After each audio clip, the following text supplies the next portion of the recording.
Good morning. Hi, Doug. Hi. Susie Culver, Susie. ESPN. Let's start the day off with your aggressive play calling. Since you've done both, coach and quarterback, how would you describe the difference, just from an emotional standpoint, what it's like going for it on a fourth down from a play caller standpoint and for the quarterback in the huddle? Well, from my standpoint, you get a little bit of that adrenaline going in those situations.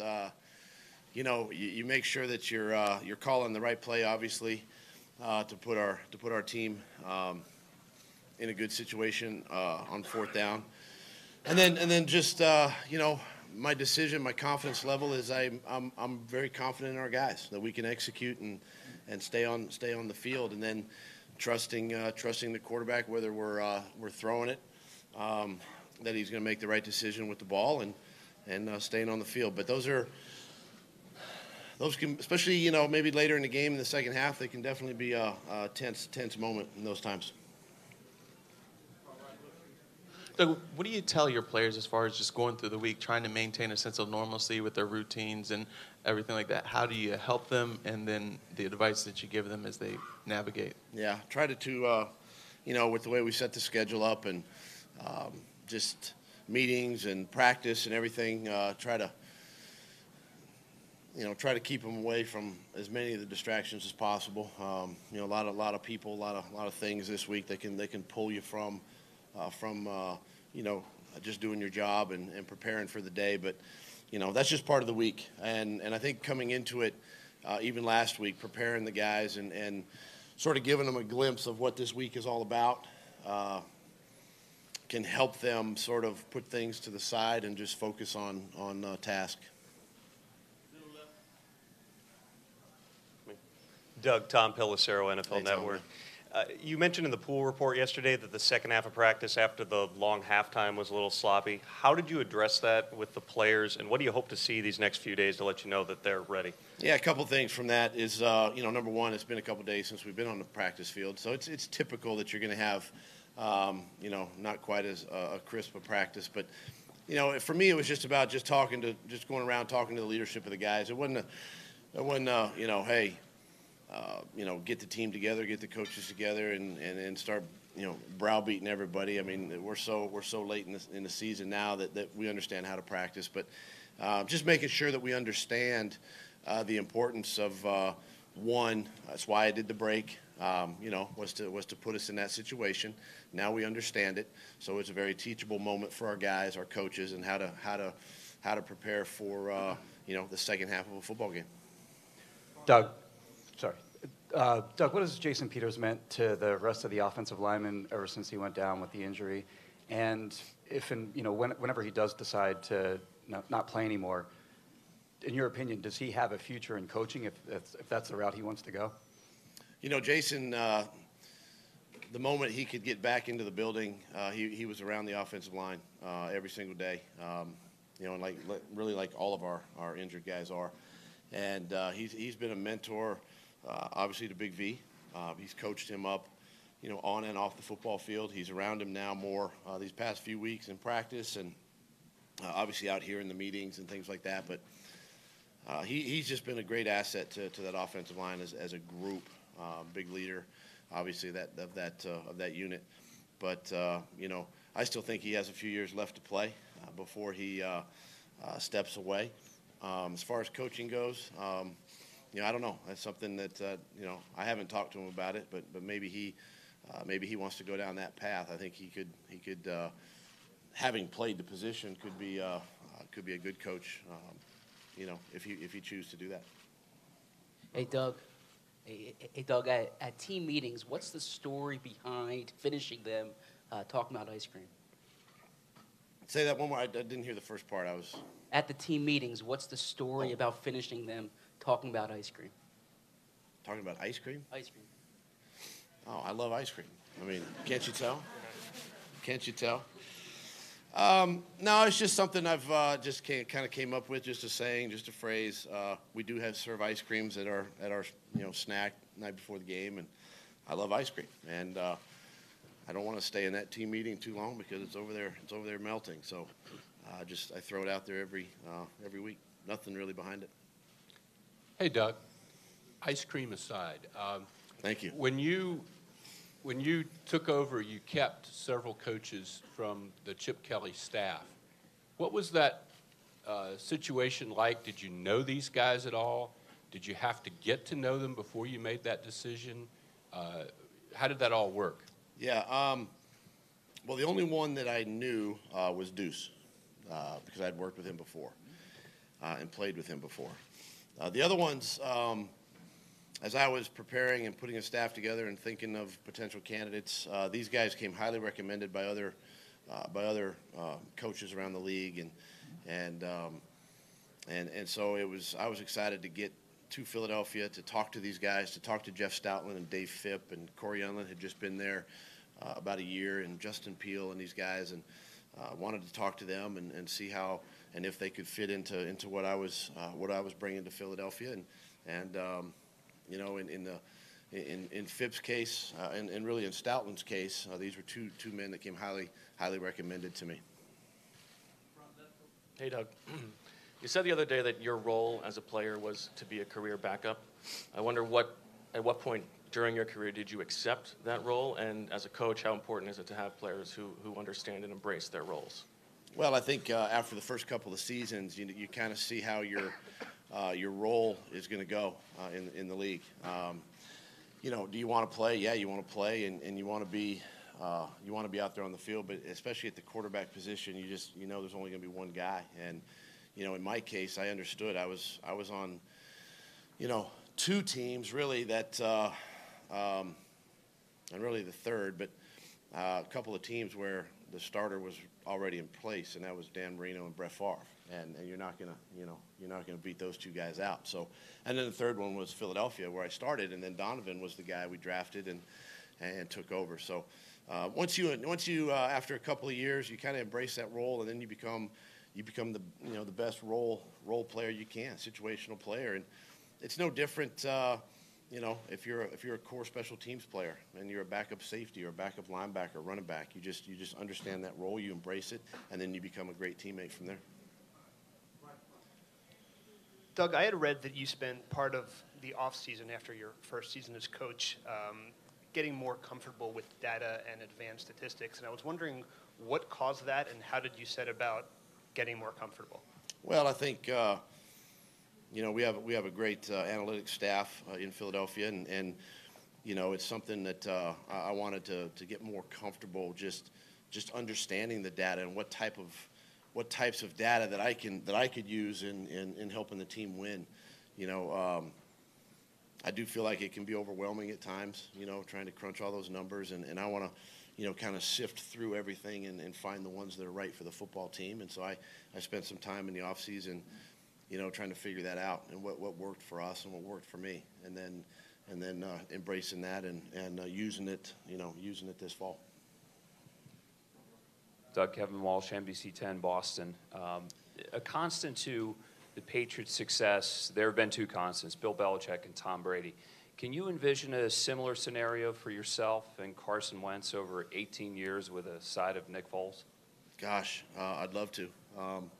And I've, even in some of the quiet moments, I try to envision that, that in this league, if you have a quarterback and you do things right and you surround them with talented players and coaches, you can have a long career, in this business and have the success that those two gentlemen have had, and a lot of respect for those two and what they've meant for this league, and obviously that's something that I think that with myself and Carson and the guys we have around him could possibly happen there in Philadelphia. Yes.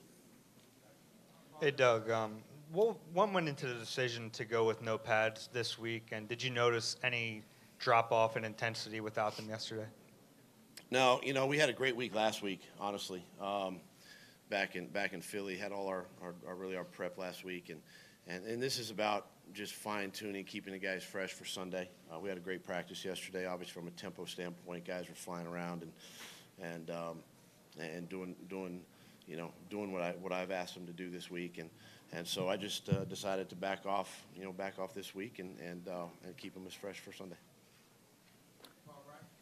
Doug, Bob Glauber from Newsday. What was your experience like in '99?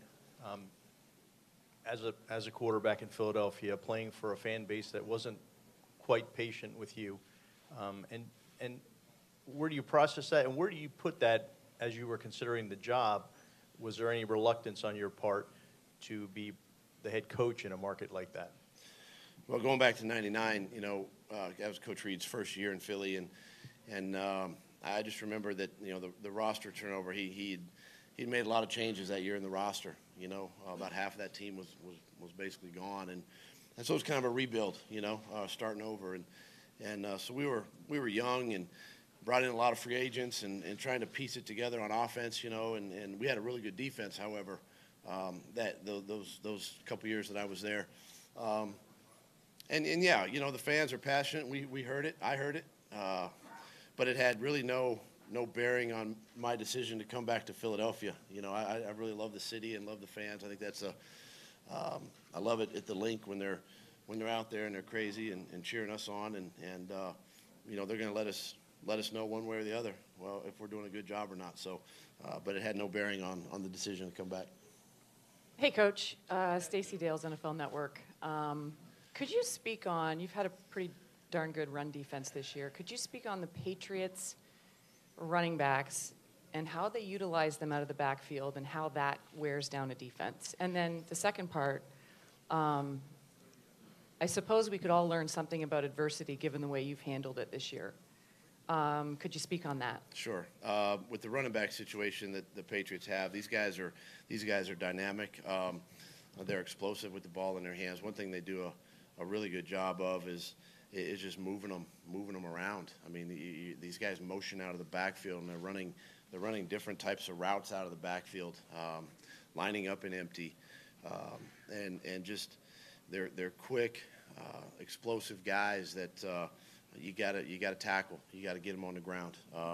They make some dynamic plays and they can stretch the field. You're seeing these guys, run go routes, run takeoffs on linebackers and double moves and things like that. So it's a challenge to corral these guys. And then the second part, with the resiliency of this football team, I just think it's a credit to the guys, leadership of the team. When our guys, Pro Bowl guys start falling and guys that you've invested maybe even long-term contracts to, the guys are going to be on your team and they're veteran players and they're helping us put all this together. It's tough, but for me it was about I got to coach the next guy. I got to get the next guy ready.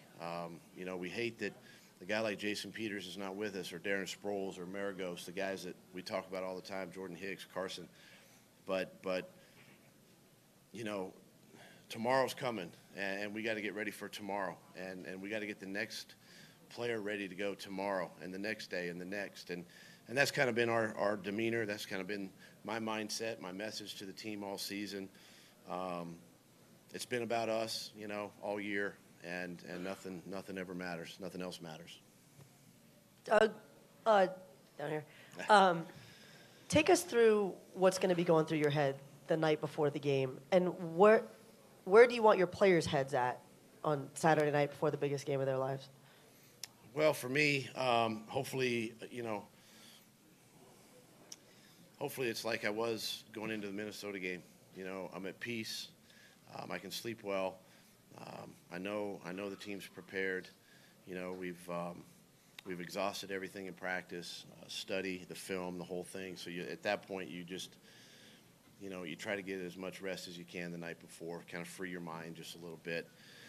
And the players the same way. I know they're going to be anxious and ready to go. Sunday's a long day, and we just have to. You just gotta control. It's hard, but you control your emotions. You just tell them, say, listen, you're ready to go. You just go cut it loose, play like you have been all season long, and we'll see what happens. Sunday afternoon. But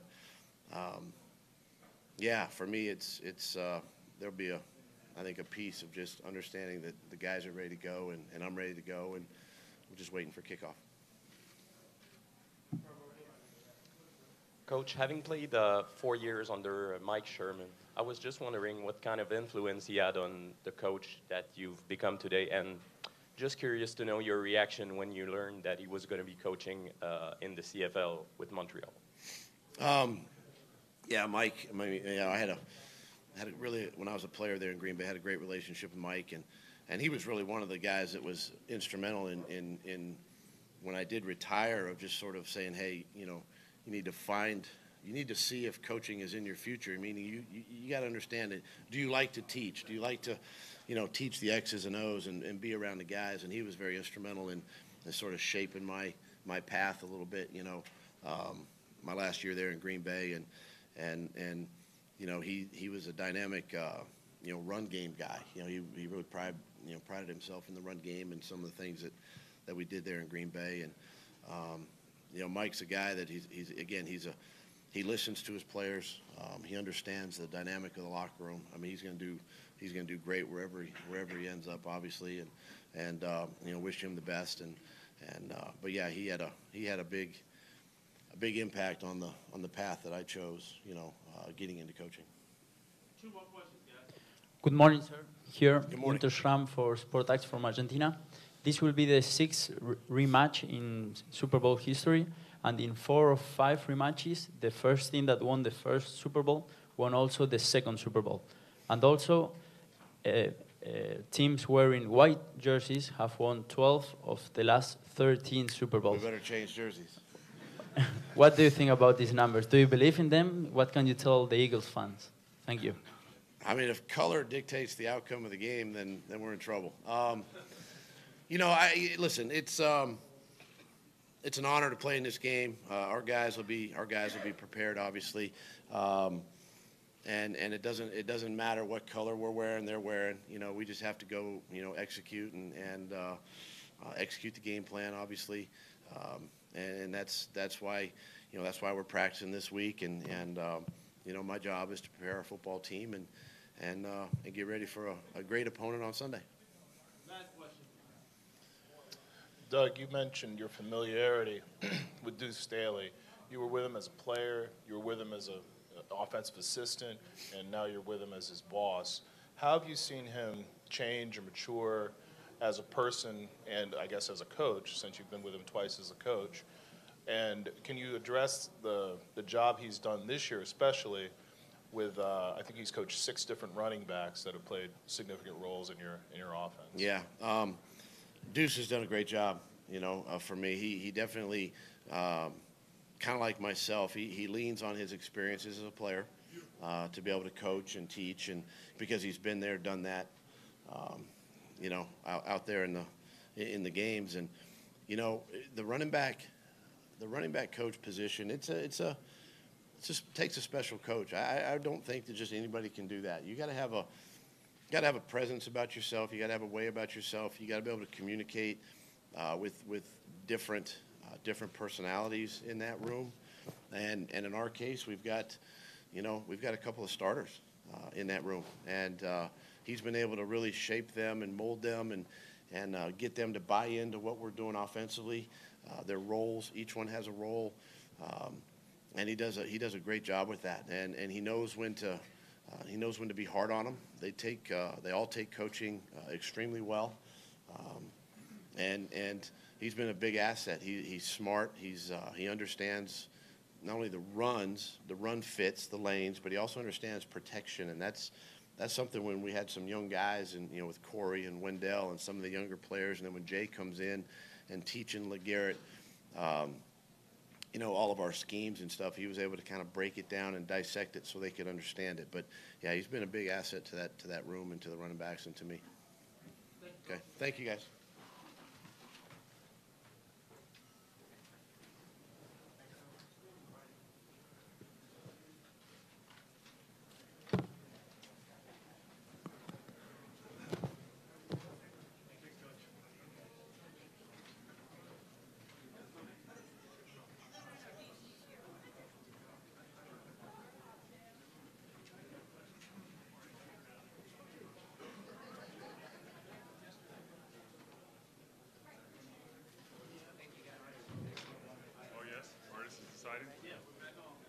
There we go.